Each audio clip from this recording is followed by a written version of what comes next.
Why is privatization important? Privatization is important because of how the economy works.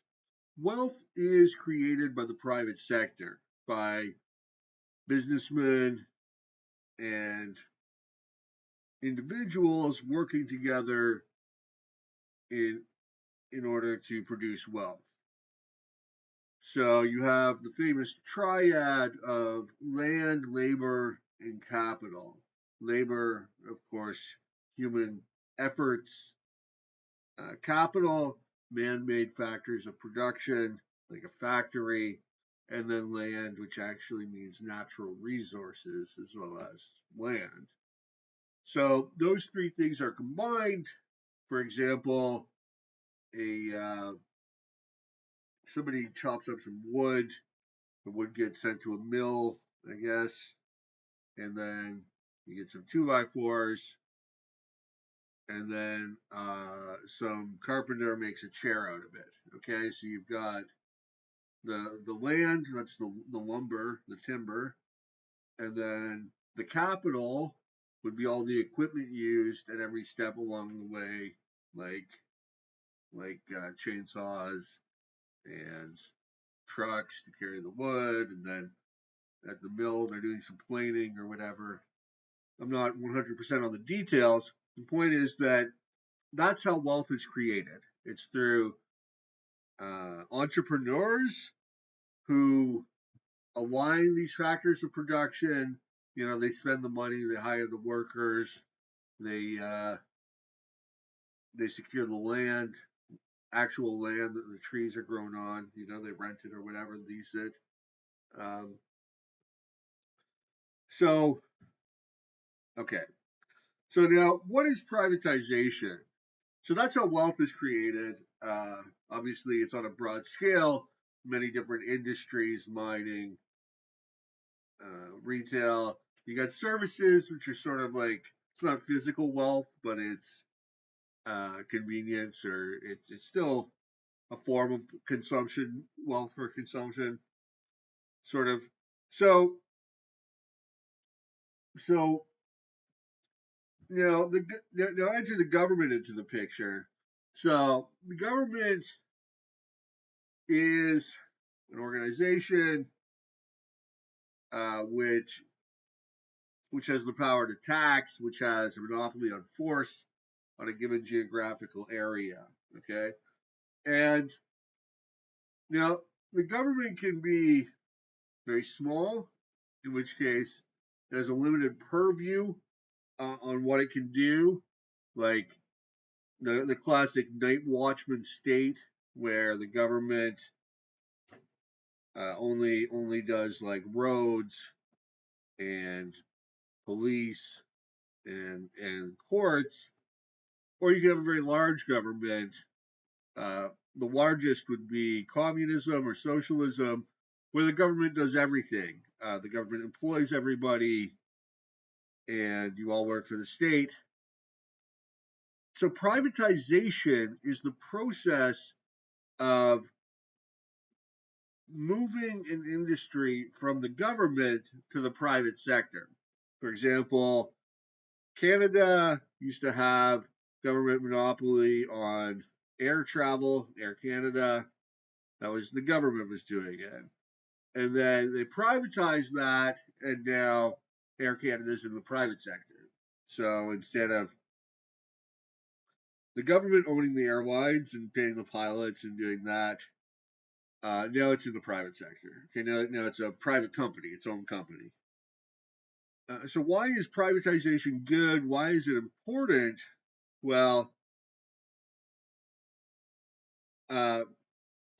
when an industry is in the private sector, in the market economy, then you don't have a government monopoly doing it.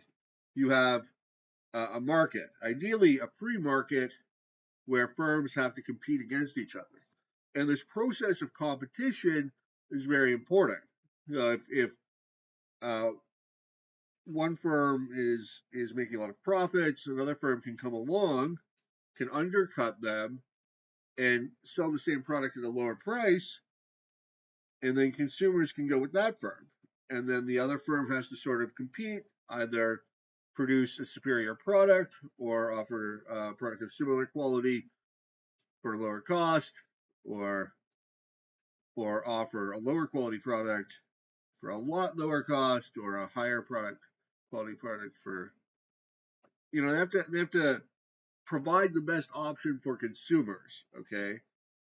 and things work a lot better when they're in the private sector than when they're in the government.